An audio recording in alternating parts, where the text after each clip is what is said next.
ಪ್ರತಿ ವರ್ಷದಂತೆ ಬಂಕನಕಟ್ಟೆ ಗ್ರಾಮದಲ್ಲಿ 7ನೇ ವರ್ಷದ ಕನ್ನಡ ರಾಜ್ಯೋತ್ಸವ ಕಾರ್ಯಕ್ರಮ ಹಮ್ಮಿಕೊಂಡಿದ್ದು, ಈ ಕಾರ್ಯಕ್ರಮದಲ್ಲಿ ಗ್ರಾಮದ ಹಿರಿಯರಿಗೆ, ವಿವಿಧ ಇಲಾಖೆಯಲ್ಲಿ ನಿವೃತ್ತಿ ಹೊಂದಿದ ನೌಕರರಿಗೆ ಹಾಗೂ ಎಸ್ಎಸ್ಎಲ್ಸಿ ಮತ್ತು ಪಿಯುಸಿಯಲ್ಲಿ ಅತಿ ಹೆಚ್ಚು ಅಂಕ ಪಡೆದ ಮಕ್ಕಳಿಗೆ ಹಾಗೂ ರಂಗೋಲಿ ಸ್ಪರ್ಧೆ ಮಕ್ಕಳ ವಿವಿಧ ಆಟಗಳ ಸ್ಪರ್ಧೆಗಳಿಗೆ ಉತ್ತಮ ಬಹುಮಾನ ನೀಡುವುದರ ಜೊತೆಗೆ ಸರ್ವರಿಗೂ ಸನ್ಮಾನ ಕಾರ್ಯಕ್ರಮವನ್ನು ಹಮ್ಮಿಕೊಳ್ಳಲಾಗಿತ್ತು.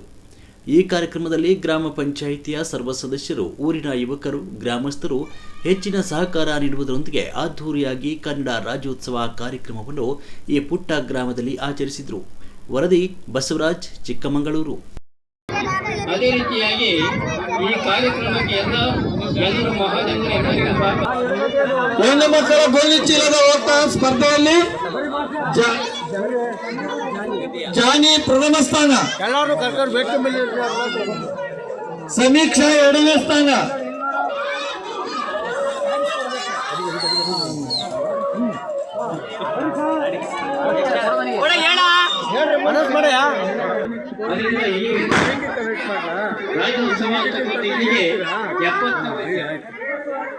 ಅದೇ ರೀತಿಯಾಗಿ ಈ ಕಾರ್ಯಕ್ರಮವನ್ನು ಎಂದು ಯಶಸ್ವಿಯಾಗಿ ನಡೆಸೋಕೆ ಕಾರಣ ಯಾರಪ್ಪ ಅಂತ